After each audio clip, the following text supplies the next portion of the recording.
Okay, hello. We're back on my dissertation. Still on chapter 3. I'm almost done with it, but let's go into the field test. So basically the field test was just making sure that my questions answered everything. So, as you know, you saw the questions the last time right up here. And basically, there were two SMEs that reviewed the problem purpose statements and research questions, and the round one open-ended questions to verify alignment. Um, and they found that I needed to redo questions 1, 3, and 4. And so I redid those. And the first one that I did is, in the appendix, and then the second one is 2. So that's basically what that all talks about. And if you want to read it, there it is. So credibility and transferability. So, um, I'm going to let you read this, but there's going to be one thing I'm going to point out.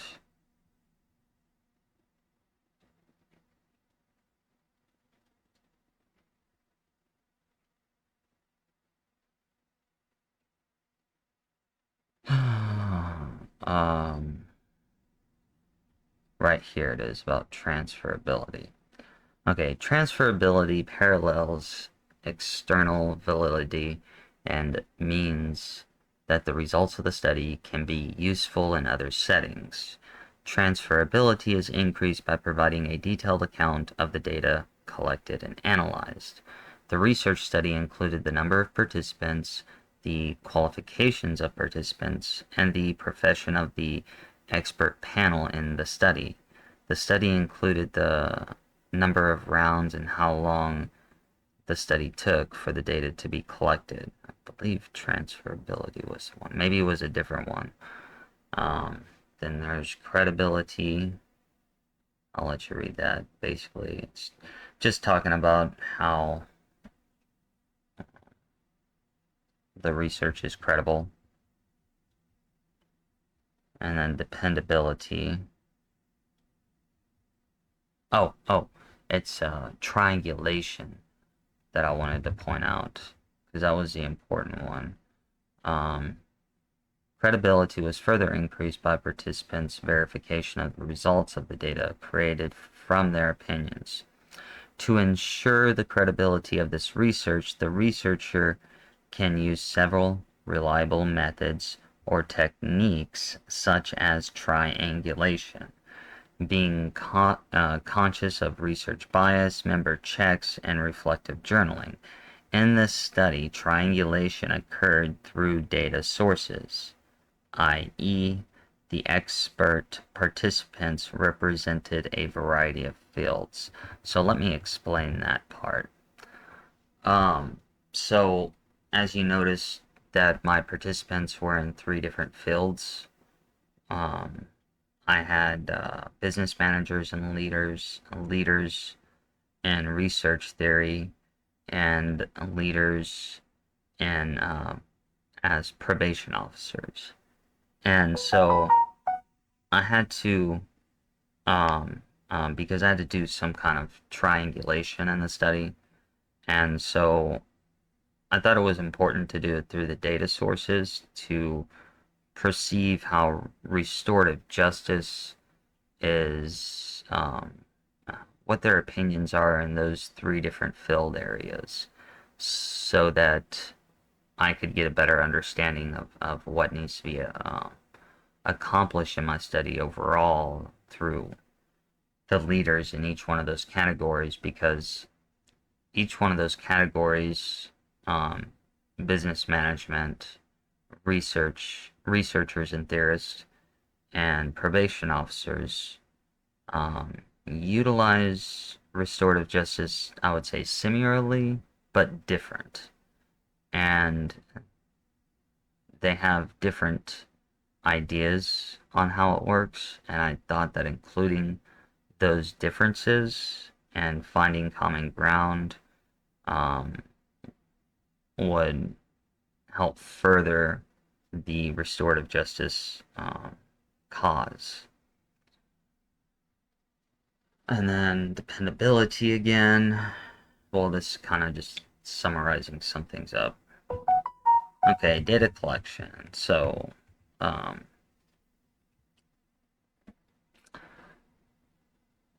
I'll just kind of point things out because I think I kind of,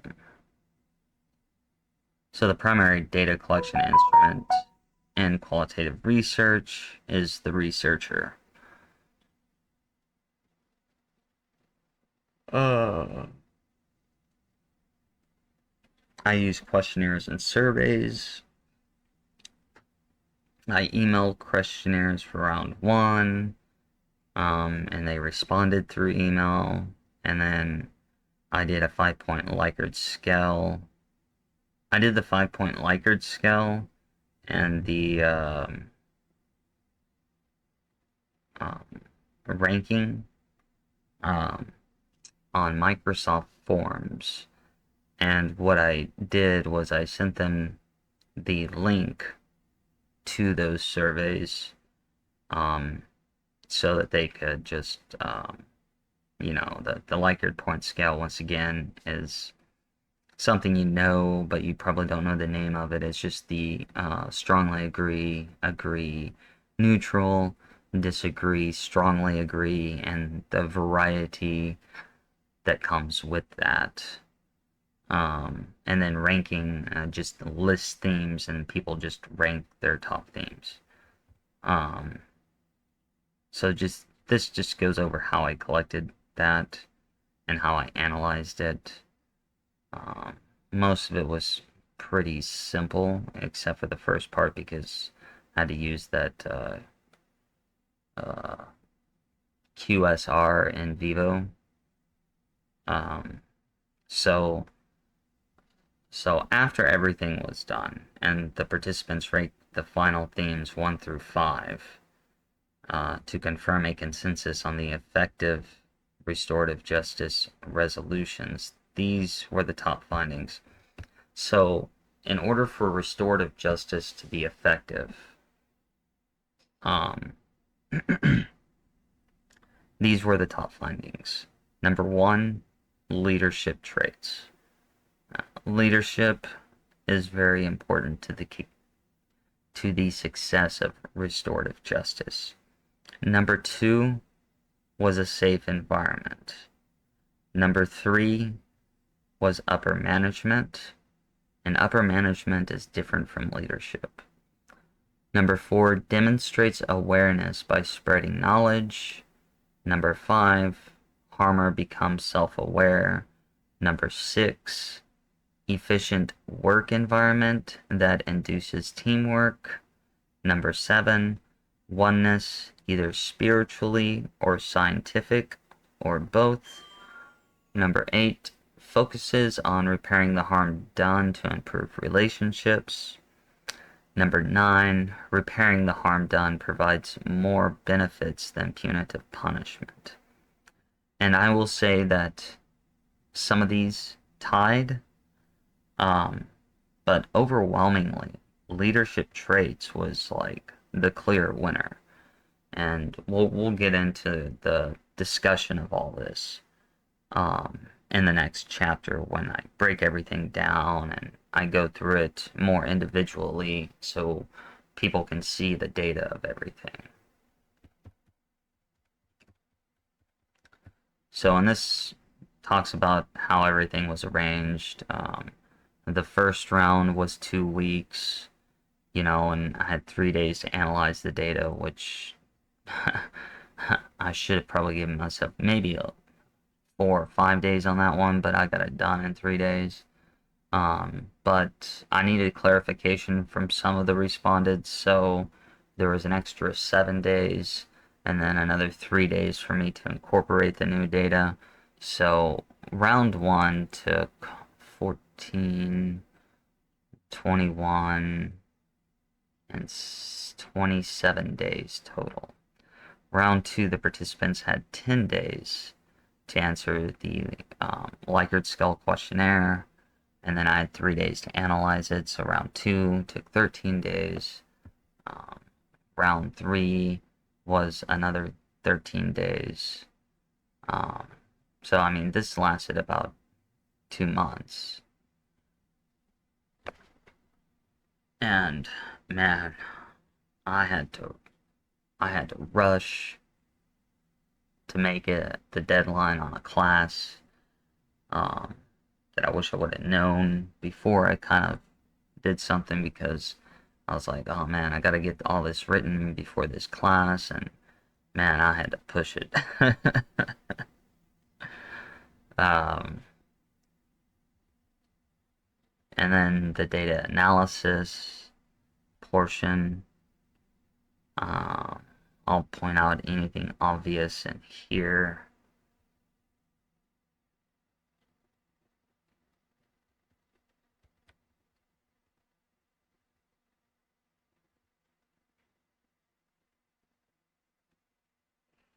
This was an interesting tool. Like I said, it was like when this was only used for round one, but whatever the open-ended questions were, I would load it up onto the QSR in Vivo 12, and it would analyze the data and create the themes for me in a manner. Um, I needed to read the data anyways, because I had to be familiar with it. And so not only did I kind of come up with my own patterns, but this came up with patterns too that mostly analyzed, mostly came out with some of the things that I recognize, but the AI, because this is an AI software, helped um, see things that I necessarily didn't see. So that was interesting. Um, Triangulation again. This was very, very important, and see, like here, represented a variety of fields: researchers, theorists, business managers, and probation officers with restorative justice experience. So that was definitely um, a main focus in this, and was a requirement of the dissertation, and one of the main reasons why I'm pointing it out.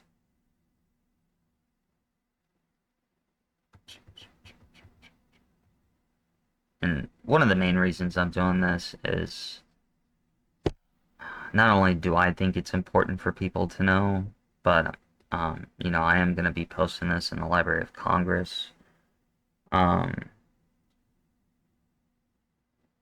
Once I get done doing this, and then going through and making those re-edits and everything like that.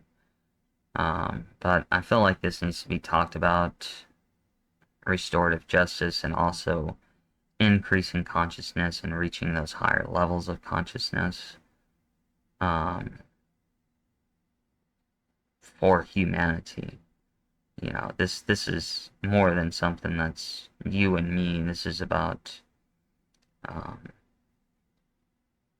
I think the survival of our species highly depends on raising our level of consciousness, um, and reaching those higher levels, because we're stuck in this weird, weird kind of like mindset in a way. Or maybe it has to do with technology, but in my opinion, since technology is fixing to advance really fast, spiritually, we are not capable of handling that technology, and that's why technology is used for evil purposes. And if we would advance ourselves more spiritually, then we would find either better uses for technology, more advanced technology, or be able to create more advanced technology, and or also just realize that our body in itself is a form of technology. Um,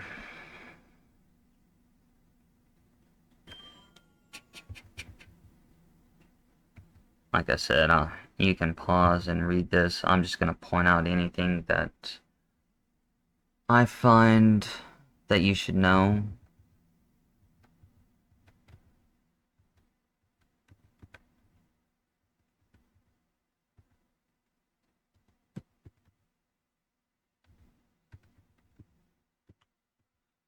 Chapter summary, anything important in here?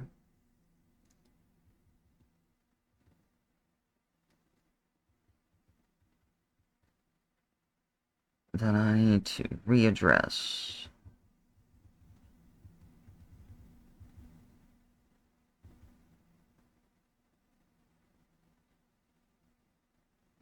Yeah, and here's another key thing. I have to keep all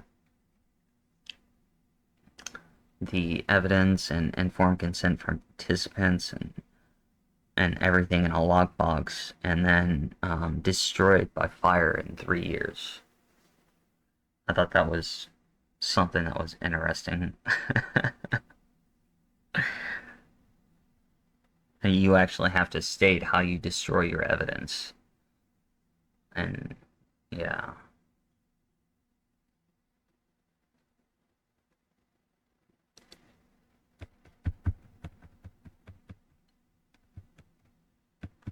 Okay. Now we're on chapter... Oh, let me go over what chapter 4 is going to be about. So, right here.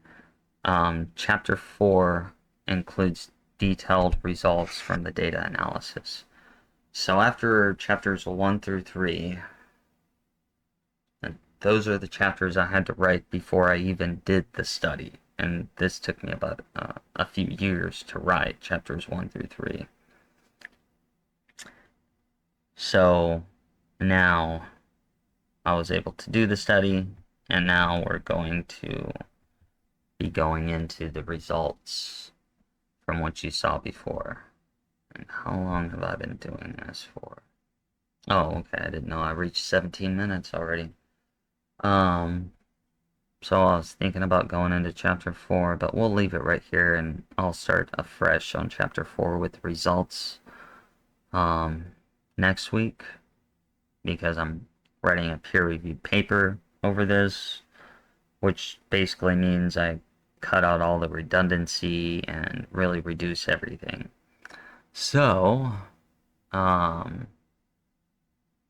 have a good one, and I will see you next week, and it'll probably be like this, me just doing a video a week until